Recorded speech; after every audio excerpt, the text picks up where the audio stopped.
రాష్ట్ర విభజన తర్వాత రాజకీయాలకు దూరమైన కాంగ్రెస్ మాజీ ఎంపీ లగడపాటి రాజగోపాల్ తాజాగా రాజమండ్రిలో ప్రత్యక్షమయ్యారు. ఇవాళ ఆయన మాజీ ఎంపీ హర్షకుమార్ నివాసానికి వచ్చారు. ఆయనతో కాసేపు చర్చించారు. వైఎస్ షర్మిల కాంగ్రెస్ పార్టీలో చేరడంతో ఏపీ కాంగ్రెస్ లో ఉత్సాహం కనిపిస్తుండగా ఇప్పుడు లగడపాటి తెరపైకి రావడంతో ఆసక్తి కలిగించింది. లగడపాటి మళ్లీ రాజకీయాలలో యాక్టివ్ అవుతారా అనే చర్చ మొదలైంది.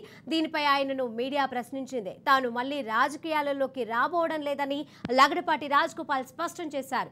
ఓ శుభకార్యం కోసం కాకినాడ వెళ్తూ మార్గమధ్యంలో రాజమండ్రిలో ఆగానని, హర్షకుమార్ ను మర్యాదపూర్వకంగానే కలిశానని వివరించారు.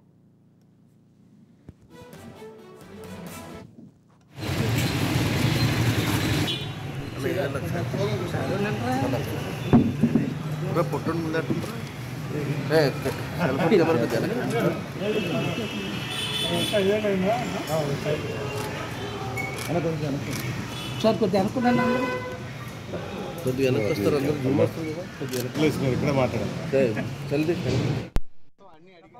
రాష్ట్ర విభజన తర్వాత రాజకీయాలకు దూరమైన కాంగ్రెస్ మాజీ ఎంపీ లగడపాటి రాజగోపాల్ తాజాగా రాజమండ్రిలో ప్రత్యక్షమయ్యారు. ఇవాళ ఆయన మాజీ ఎంపీ హర్షకుమార్ నివాసానికి వచ్చారు. ఆయనతో కాసేపు చర్చించారు. ఇక ఇదే అంశానికి సంబంధించిన మరిన్ని అప్డేట్స్ మా ప్రతినిధి వెంకట్ అందజేస్తారు. వెంకట్, అయితే ఇప్పుడు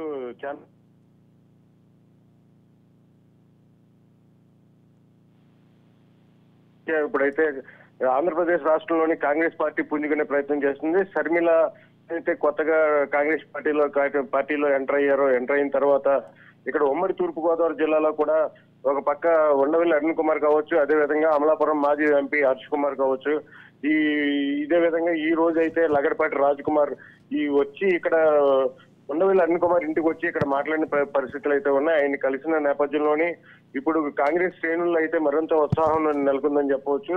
ఏదైనప్పటికీ ఈ మారుతున్న రాజకీయ పరిణామాల దృష్ట్యా ప్రస్తుతం ఆంధ్రప్రదేశ్ లో పూర్తిగా ఇప్పుడు మొత్తం కాంగ్రెస్ అయితే ఎదరికి వెళ్లే పరిస్థితి కనబడుతుంది.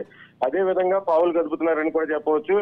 ఈ నిన్న జరిగిన కార్యక్రమం, నిన్న జరిగిన ఒక జేడీసీ ఇస్లాం మాజీ కాంగ్రెస్ ఎంపీ అయితే వచ్చారు. మొత్తం సీనియర్ నేతలందరినీ కూడా సమీకరించి క్రోడీకరించి మొత్తం ఆంధ్రప్రదేశ్ లోని మొత్తం పరిణామాలన్నింటినీ దృష్టి కేంద్రీకరించి మొత్తం అంతా కూడా కాంగ్రెస్ పార్టీని ఎదురుగా తీసుకెళ్లే పరిస్థితులు అయితే పూర్తిగా కనబడుతున్నాయని చెప్పొచ్చు. Sirisha, right, thank you Venkat.